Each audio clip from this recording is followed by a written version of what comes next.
చావులైనా నేను చేశాను, దినాలైనా నేను చేశాను పార్టీ తరఫున.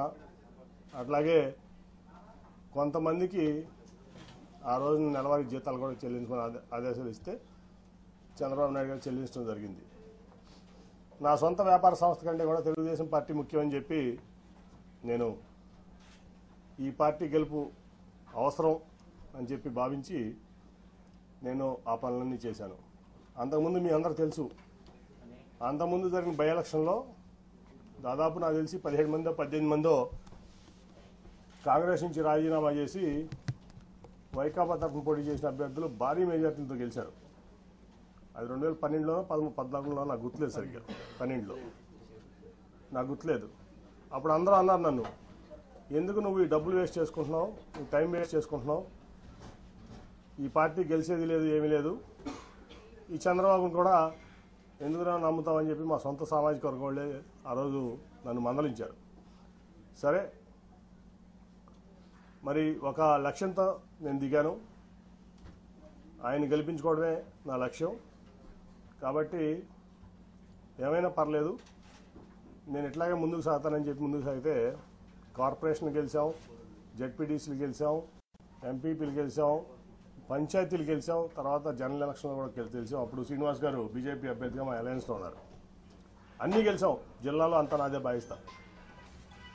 అప్పుడు ఖర్చు పెట్టిన ప్రతి రూపాయి నేను ఖర్చు పెట్టిందే. తదనంతర పరిణామాలు కూడా తెలుసు. అన్నీ అయిపోయిన తర్వాత నాకు టికెట్ ఇవ్వనని చెప్పి ఆ రోజు ఇంకా ఆన్లైన్లో 5గురిని పెట్టారు ఆ రోజున రేస్లో. సరే, ఏదైతే అదైందని చెప్పి నేను కూడా ముందుకెళ్తే ప్రజా ఆగ్రహం ముందు అక్క మళ్ళీ నాకు సీట్ ఇచ్చారు ఆ రోజు, అంత లొల్లి చేసిన తర్వాత కూడా. అట్లాగే ఆ తర్వాత మరి ఏ రోజు కూడా ఒక ఎంపీగా మరి అక్రమ సంపాదన ఇంకోటి ఆశపడకుండా నిజాయితీగా పార్టీ కోసం, ప్రాంతం కోసం, ప్రజల కోసం కష్టపడ్డా. ఆ ప్రాసెస్లో మీ అందరికీ కూడా తెలుసు, ఆస్తులు అమ్ముకున్నా, వ్యాపారాలు మానుకున్నా. ఇవాళ నేను అమ్ముకున్న ఆస్తులు విలువ హైదరాబాద్లో 2,000 కోట్లు, అక్షరాలు 2,000 కోట్లు. నేను అమ్ముకున్న ఆస్తులు మీకు కావాలంటే నా 14 యాక్షన్ అఫిడవిట్ తీసి వాళ్ళు చూస్తే నా ఆస్తులు ఇవాళ వాల్యూ 2,000 కోట్లు ఉంటుంది. అట్లాగే వ్యాపారం కాకుండా కొన్ని విషయాల్లో ఆయన నా పట్ల ప్రదర్శించినటువంటి తీరులో వ్యాపారం కూడా ఆపుకోవాల్సి వచ్చింది. ఆ రోజు కూడా నేనేం బాధపడలా, వాట్ నెక్స్ట్ అనుకుని ముందుకెళ్ళాను. సరే, 19 లక్షలు మళ్ళీ గెలిచాను. ఇక్కడ లోకేష్ గారు మంగళగిరిలో ఓడిపోతే నేను విజయవాడలో ఎంపీగా నేను గెలిచాను. మరి ఆయన పార్టీ ఇన్ఫ్రాస్ట్రక్చర్ అంతా ఇచ్చారు, రిసోర్సెస్ అన్నీ ఇచ్చారు. అట్లాగే పార్టీ యంత్రాంగం మొత్తం ఆయన కోసం కృషి చేసిన ఆయన ఓడిపోయారు. అట్ ది సేమ్ టైం నేను ఎప్పుడు కూడా చంద్రబాబు నాయుడు గారి రూపాయి తీసుకోలేదు, నేను గెలిచాను ఎంపీగా. ఆ తర్వాత చాలా పరిణామాలు మీరు చూశారు.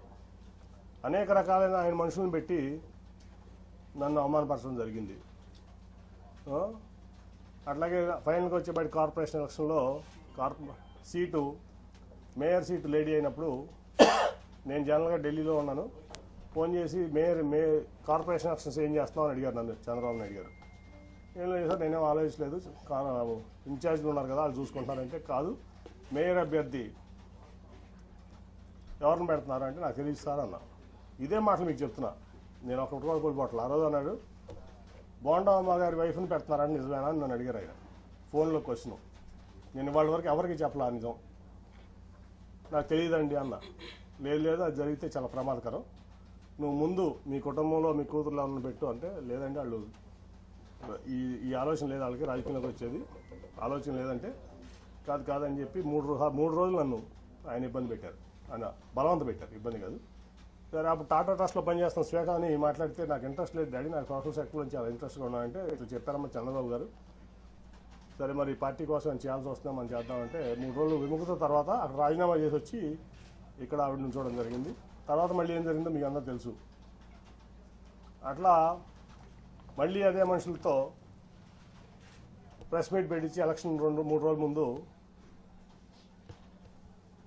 నన్ను ఒక వ్యక్తితో ప్రెస్ మీట్లో పబ్లిక్గా ఆ ఎంపీ కేసునేనా అని చెప్తూ కొట్టిస్తానని చెప్పి మాట్లాడించారు చంద్రబాబు నాయుడు గారు.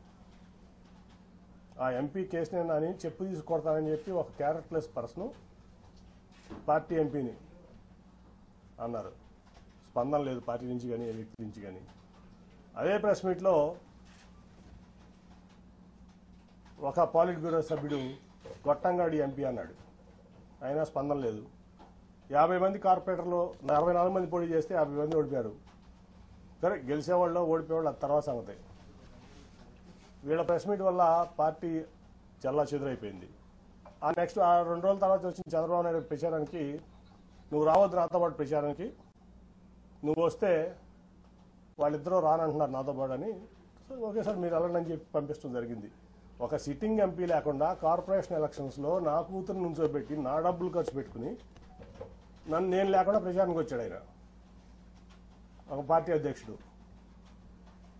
అట్లాగే అంతకుముందు మీకు అసలు యాక్చువల్గా చెప్పాల్సింది ఏంటంటే, రాబిన్ శర్మ టీము నేను నెట్టనారాయణ గారు కూర్చుంటే వచ్చి, సార్ మన పార్టీకి 5 సీట్ల కంటే ఎక్కువ రావట్లేదు ఎలక్షన్లో, దీనికి అసలు మరి ఏం చేస్తారో తెలియదంటే, నువ్వు ఆ రిపోర్ట్ ఎక్కడ బయటికి పెట్టమాక, మీరు నెట్టనారాయణ గారు సాక్ష్యం దీనికి, నువ్వు ఆ రిపోర్ట్ ఎక్కడ బయట పెట్టమాక, నేను చూసుకుంటాను. ఆల్రెడీ రంగంలో ఉన్నారు 64 మంది, నీరు గారిపోతారు, చాలా ఇబ్బంది పడతారు, సెల్ఫ్ కాన్ఫిడెన్స్ కోల్పోతారు, అసలు ఎక్కడ బయట పెట్టమాక నేను చూసుకుంటానని చెప్పి నేను ఫండ్ చేసి, ఏ ₹1 పార్టీ కానీ ఆడ ఇన్ఛార్జ్ కానీ ₹1 ఇవ్వాలి ఒక క్యాండిడేట్కి, మొత్తం నేను ఫండ్ చేసి నేను నుంచోబెట్టి నేను గెలిపిస్తే వీళ్ళు మొత్తం చెడగొట్టారు.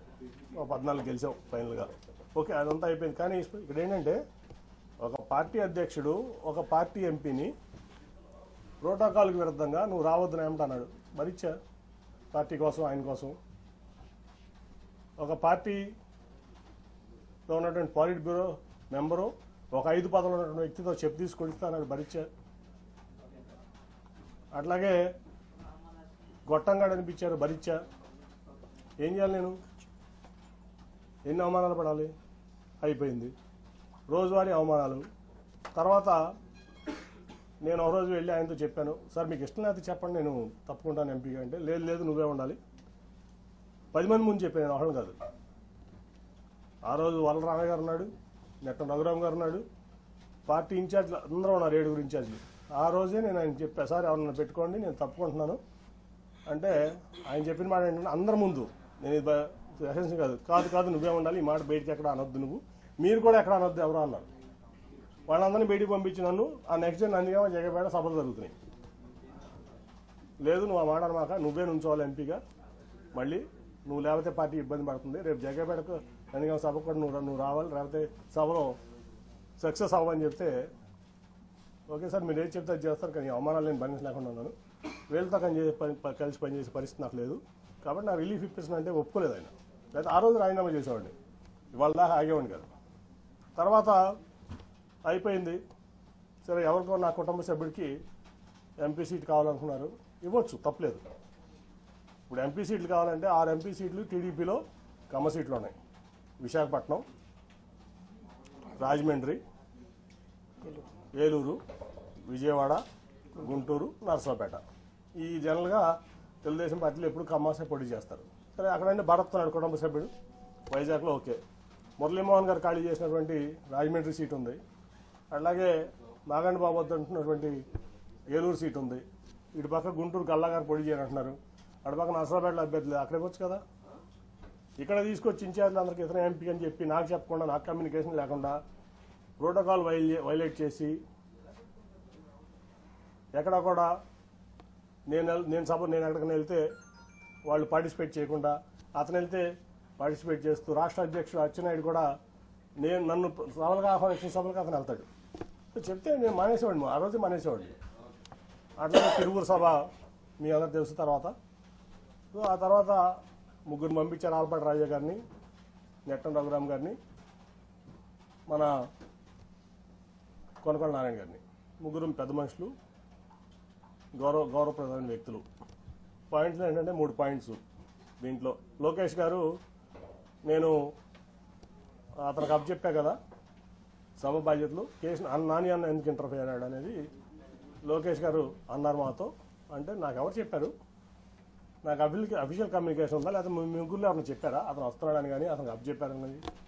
పొద్దున్న టెలికాన్ఫరెన్స్లో అచ్చెన్నాయుడు గారు చెప్పారంటారు. నేను టెలికాన్ఫరెన్స్లో ఎప్పుడు లేను, ఈ పార్టీలో ఏ రోజు నేను టెలికాన్ఫరెన్స్లో ఉన్నాను, జూమ్ కాన్ఫరెన్స్లో ఉన్నాను, నేను పార్టీ ఇంటర్నల్ మీటింగ్లో ఉన్నాను, ఎందుకంటే అవన్నీ వేస్ట్ అని నా అభిప్రాయం. సో నేను లేను. కనీసం మీరు ముగ్గురు చెప్పారు కదా, ఆ రోజు ముందు రోజు ఆల్పాటి రాజా గారును రఘురామ్ గారు నాకు ఫోన్ చేసి మీరు వస్తున్నారా అంటే నేను వస్తున్నా అని చెప్పాను. ఎందుకంటే అధినేత వస్తున్న సభకు నేను రాకుండా ఎట్లా ఉంటాను, మీరు అయితే రేపు సన్నాహక సభకు ఏర్పాట్లు చేయాలి, మీరు గైడ్ చేయాలి దాన్ని రండి అంటే వెళ్ళా. ఆ రోజు కూడా అప్పుడు తెలియజేసి నేను వెళ్ళేవాడిని కాదు. వెళ్ళిన తర్వాత రౌడీ మొక్కలతో నన్ను కొట్టించాలని చూశారు. మా వాళ్ళందరూ కలిసి అడ్డం పడి నన్ను రక్షించుకున్నారు. పోలీసులు కూడా చాలా యాక్టివ్గా ఉండి నన్ను రక్షించుకున్నారు. అంటే నా కుటుంబంలోనే చిచ్చు పెట్టి నా కుటుంబ సభ్యుడితోనే నన్ను కొట్టించాలని కూడా మరి లోకేష్ గారు ఎందుకు అనుకున్నాను నాకైతే అర్థం కాల. నేనేం చేశాను, ఈ పార్టీకి ద్రోహం చేశాను? నేనేం తప్పు చేశాను? 9.5 ఏళ్లలో నేను చేసిన తప్పు ఒకటి చూపించండి.